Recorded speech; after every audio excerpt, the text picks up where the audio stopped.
Have you ever dropped full price on a game, fired it up, and with hours feel like you've played it all before? Yeah, that's Sniper Elite Resistance, and that makes me sad. I've been playing Sniper Elite since the early days. I love the stealth, the tension, and that perfect sniper shot lining up a target from hundreds of meters away, holding my breath, and watching in slow motion as a bullet shatters their skull.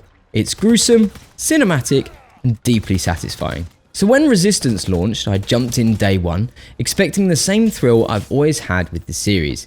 And for a while, I got it. But the longer I played, the more something felt off. It wasn't just the missions, it wasn't the AI, it was something bigger. This franchise, one that could be legendary, is stuck in the past. I've defended Sniper Elite for years. It's always had a formula, but that's not inherently bad. The issue is that the formula hasn't changed. Every mission boils down to kill this officer, sabotage this base, steal these documents, the same checklist of objectives, the same AI reacting in predictable ways, and the same overall mission design that feels like it could have been lifted from the last game. Meanwhile, look at how the other franchises have evolved.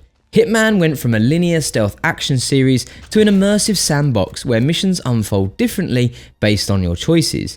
Every run feels unique because the world reacts dynamically, and that's the key difference. Sniper Elite still treats its world like a puzzle where you execute pre-planned solutions rather engage with the emergent gameplay. There's no real unpredictability, it's just a routine. And the moment a game starts feeling like a routine, the magic is gone. This is what frustrates me the most. Everything else about Sniper Elite Resistance is incredible. The level design is top tier, expansive maps with verticality, multiple infiltration points, and strategic positioning makes every encounter feel thoughtful. The environment feels distinct, from shadowy night raids to devastated cities begging for tactical approaches. It's a sniper's dream, and yet it's wasted on a structure that refuses to evolve. The maps are fantastic, but they don't change how the game plays. I can take a different approach, sure, but the game itself never adapts.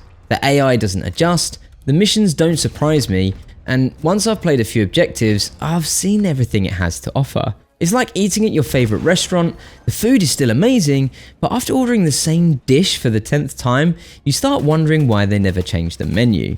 If there's one thing that Sniper Elite still dominates, it's the bullet cam. That perfect shot, the camera tracking my bullet as it obliterates some poor guy's molars in slow motion. The way bones shatter, organs rupture, and the sheer impact of a well-placed round is still one of the most viscerally satisfying mechanics in gaming. But here's the issue.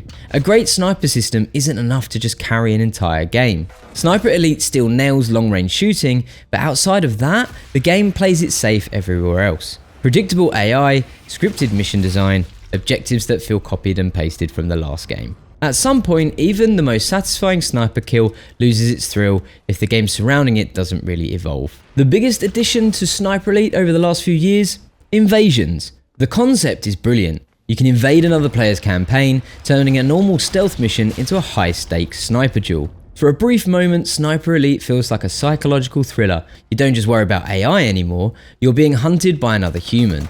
Someone who's just as patient and calculating as you. But once again, the execution is lacking. It's barely changed since the last game. Where's the innovation? Imagine if the game introduced a way for you to deploy your own objective as the decoy, or just offering something else other than just having to kill each other. Instead, it's just the same mode from the last game. A good idea that never reaches its full potential. That's the theme of this game.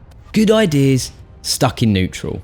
Now the big question, is Sniper Elite Resistance worth $70 or £55? If you're new to the series, you'll probably have fun. The sniping is still fantastic, and the open-ended levels offer plenty of freedom. But if you've played the last few games, you won't find much new here, and that's where the real disappointment sets in. Because I don't just want a Sniper Elite to be fun, I want it to be great. I want it to take risks, push boundaries, and evolve into something more than just another one of those. But this is more of the same, just with a really annoying British accent. So here's my advice. Wait for a discount, pick it up later, enjoy it for what it is, but don't expect it to blow you away. Because Sniper Elite Resistance isn't a bad game, it's just a game that refuses to move forward. And that's why it makes me sad.